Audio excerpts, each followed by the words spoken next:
Before a single ballot was cast, the fight over Congress had already moved to a different campaign trail, the district map.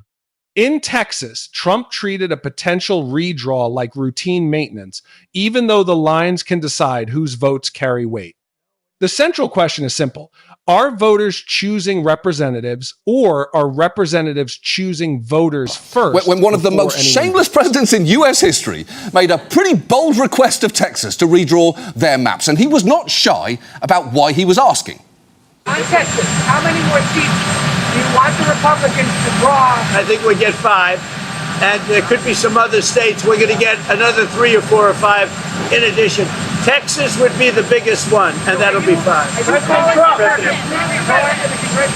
No, I just a very simple redrawing. We pick up 5 seats. Yeah. Hey everyone, welcome back.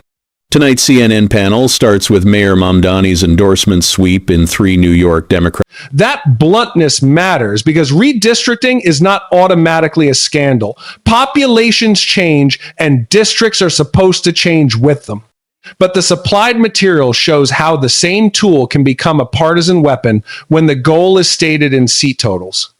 It also shows the trap for Democrats: condemn the tactic and risk losing ground, or copy it and deepen the same cycle. Democrats answered with their own hard logic. Once one side starts drawing for advantage, the other side risks losing by refusing to play. Here he is making his pitch. It's not good enough to just hold hands, have a candlelight vigil, and talk about the way the world should be. We have got to recognize the cards that have been dealt, and we have got to meet fire with fire. The deeper problem is that this logic does not stay in one state or one party. It turns every map into a scoreboard and every boundary into a political weapon. Alabama's Attorney General made that outcome explicit. The goal was a map that favors Republicans 7-0. My job in this office was to put the legislature in the best possible legal position to draw a congressional map that favors Republicans 7-0.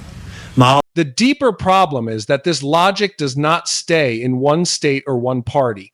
It turns every map into a scoreboard and every boundary into a political weapon. Alabama's Attorney General made that outcome explicit. The goal was a map that favors Republicans 7-0. That is where the story stops being just about Texas. Once California answered the Texas map with its own effort to offset Republican gains, the argument changed. It was no longer only about whether one state had pushed too far. It became a political calculation. If one party redraws districts to protect its majority, can the other afford to stand back and call that principle?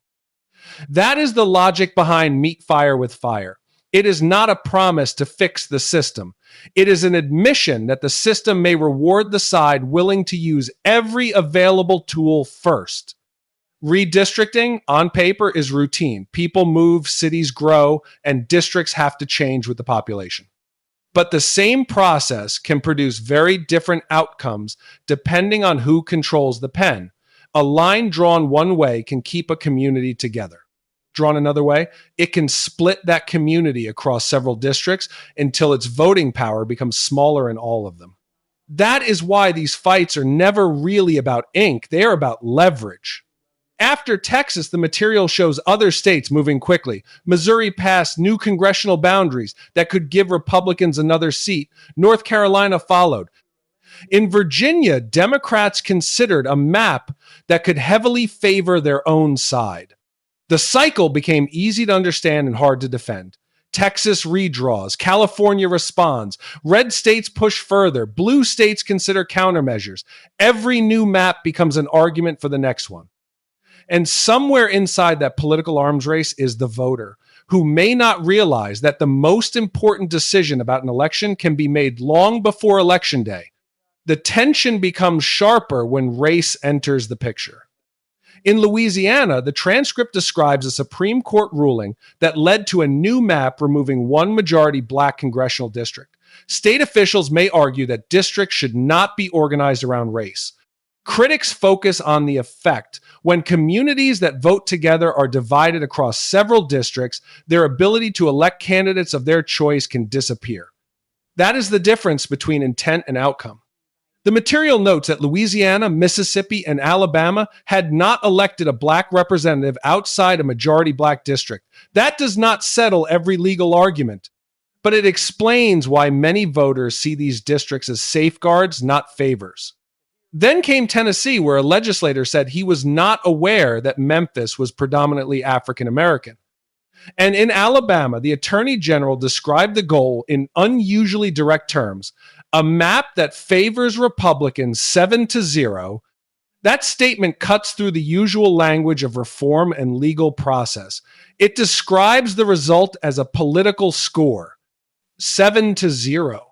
That does not make every district line illegitimate, but it helps explain why trust collapses when leaders openly describe maps as tools for producing a preferred outcome. The real conflict is not only who wins the next House election, it is whether voters are still choosing their representatives or whether representatives are increasingly choosing their voters first.